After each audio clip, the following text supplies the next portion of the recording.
do get like this life of their own, but I think that has something to do with making something that is a hell of a lot of work that you'll see destroyed. It's kind of a little city sin for you there, that you kind of like put all this effort into making something that is gonna disappear, because everything is gonna disappear. It's all just fucking momentary.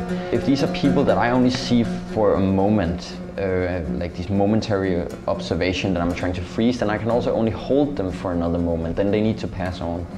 And there I started realizing, hey, there's something really interesting going on in the fact that it is ephemeral, that it is just like momentary, everything that you do. I think that decay of them as well has something to do with the natural rhythm of the city. There's the saying that you can only cross the same river once. And I think you can also only walk down the same street once, because all the constellations will constantly change, be that like light or people and all these factors that are out there. I don't necessarily want to make something that remains there, that try to chisel itself into the abstract eternity.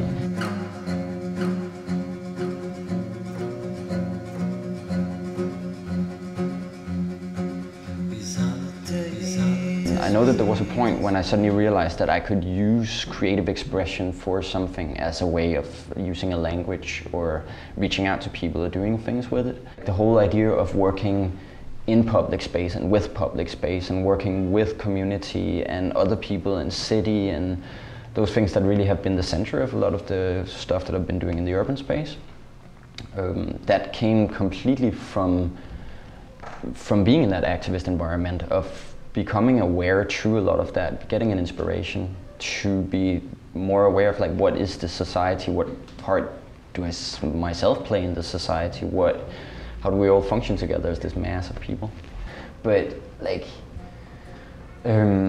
maybe also like partly I'm trying to signalize, or for myself, like prove a certain interest in human beings. And to say, okay, I'm gonna spend all this time trying to draw people I don't know and people who are like strangers, to understand the world for myself or to kind of cope with it, process it. In the same way as I would use drawing to process stuff when I was a kid.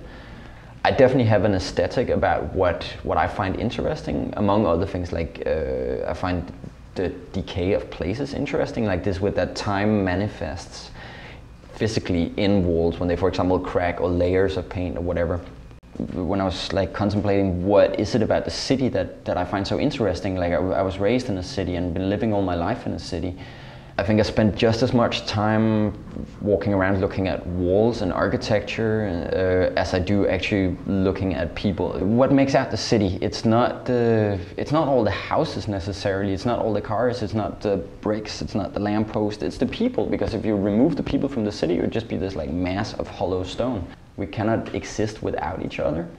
But at the same time, I think that in the urban society now, we are not very aware of the people that we see every day, of the people that we surround ourselves with. Not even the people that we actually interact with and who we call family or social circle. I think that like that is a consequence from this, with the fact that you can walk through the city quite often and shut things out. I do that as well.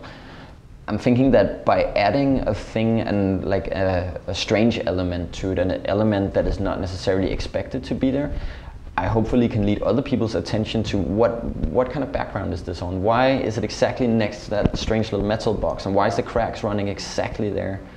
But the moment that the piece is on the street and that I turn around and walk away from it, and then it's finished, because then people can start interacting with it, it gives a way more like freedom to people to say like, what is this? What do I want to do with it? Do I want to draw on it? Do I want to rip it down? Do I want to add something to it?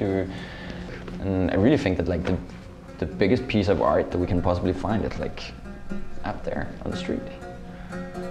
If I live to be 75, I'm not going to be sitting doing this. I'm going to be doing something completely different. Like, I might be sitting around writing songs or carving little wooden figures, but like that, I think that's the only possible way I can cope with this, like with the way things are, like to make things, do something, create something with your hands. Like.